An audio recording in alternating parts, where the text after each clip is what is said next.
If your action camera footage looks like this, you're throwing away image quality. This is what most people get, and this is what it should look like. Same camera, completely different results. If your footage looks flat, noisy, or just off, your settings are the problem. Today I'll show you the best settings for the DJI Action 6 and when to use them.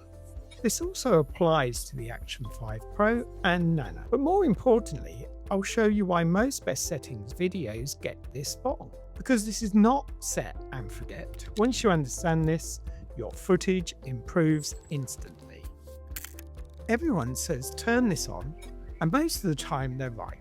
Higher bitrate means more data, better detail, cleaner motion, but in a static shot, it barely matters. Add movement, and now it matters. This is where detail holds up instead of falling apart. This is where your image really changes. Noise reduction removes grain, but it also removes detail. At default, textures get smoothed, it starts to look fake. Set it to -2 and the details come back, but you'll see more noise. In low light, the noise becomes obvious. This is the difference it actually makes.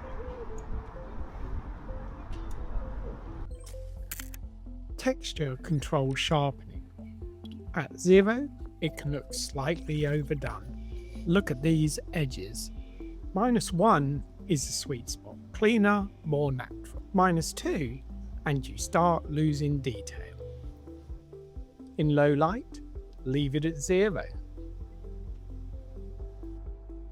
Most people shoot on auto, and honestly, it's very good. It adapts instantly, perfect for quick shooting.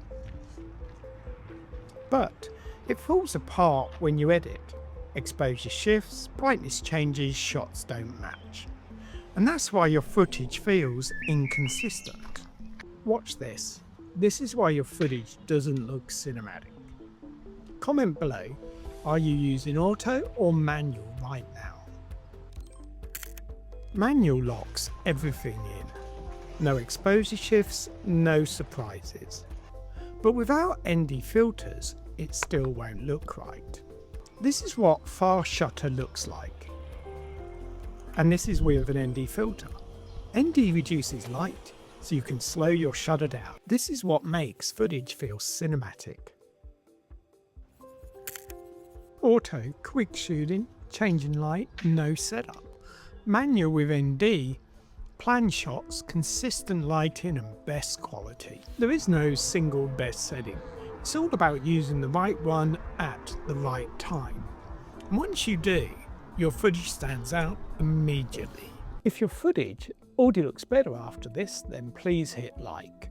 In the next video coming up soon, I will break down ND filters and the different situations in which to use them in. If you don't want to miss that one, then please hit subscribe. Thank you for watching, and I'll see you again soon in another video.